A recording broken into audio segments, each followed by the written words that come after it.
തൃശൂർ കുറ്റിപ്പുറം സംസ്ഥാന പാതയുടെ ശോചനീയാവസ്ഥയിൽ പ്രതിഷേധിച്ച് കോൺഗ്രസ്. പാത ഉടൻ സഞ്ചാരയോഗ്യമാക്കുമെന്ന് പൊതുമരാമത്ത് മന്ത്രി നിയമസഭയിൽ ഉറപ്പു നൽകിയിട്ട് ഒരാഴ്ച കഴിഞ്ഞിട്ടും നടപടിയില്ലാത്ത സാഹചര്യത്തിലാണ് പ്രതിഷേധവുമായി കോൺഗ്രസ് രംഗത്തെത്തിയത്.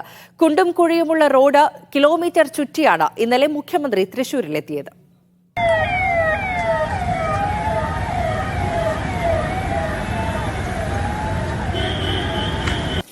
പതിനഞ്ച് 6/2024 ടെൻഡർ തുറക്കേണ്ട ദിവസം.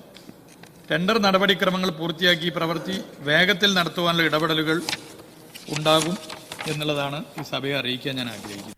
AC മൊയ്തീൻ MLAയുടെ സംരക്ഷണ നിയമസഭയിൽ മന്ത്രി മുഹമ്മദ് റിയാസ് നൽകിയ മറുപടിയാണിത്. വാഗ്ദാനം വന്ന് ഒരാഴ്ച കഴിഞ്ഞിട്ടും പണി തുടങ്ങാതായതോടെയാണ് കോൺഗ്രസ് പ്രതിഷേധവുമായി രംഗത്തെത്തിയത്.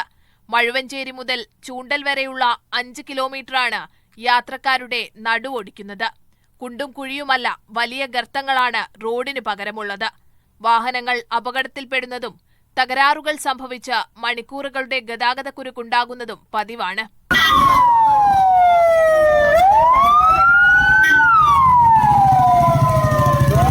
ഇത് കോഴിക്കോട് മുതൽ തിരുവനന്തപുരം വരെ പോകേണ്ടതായ മെയിൻ പാതയാണിത്.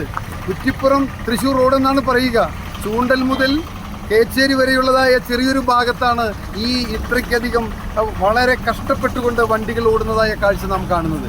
റോഡിലെ കുണ്ടും കുഴിയും ഒഴിവാക്കാൻ മുഖ്യമന്ത്രി പോലും പാത മാറ്റിയാണ് സഞ്ചരിച്ചത്. കുന്നംകുളം കേച്ചേരി വഴി വരേണ്ട മുഖ്യമന്ത്രി വടക്കാഞ്ചേരി വഴിയാണ് കോഴിക്കോട് നിന്നും ഇന്നലെ തൃശൂരിലേക്ക് എത്തിയത്. ഏകദേശം 17 കിലോമീറ്ററോളം ദൂരം അധികം മുഖ്യമന്ത്രി സഞ്ചരിച്ചു. അതേസമയം റോഡിന്റെ ശോചനീയാവസ്ഥയിൽ പ്രതിഷേധിച്ച് 26 മുതൽ സ്വകാര്യ ബസ്സുകൾ പണിമുടക്ക് പ്രഖ്യാപിച്ചിട്ടുണ്ട്. മീഡിയ 1 തൃശൂർ.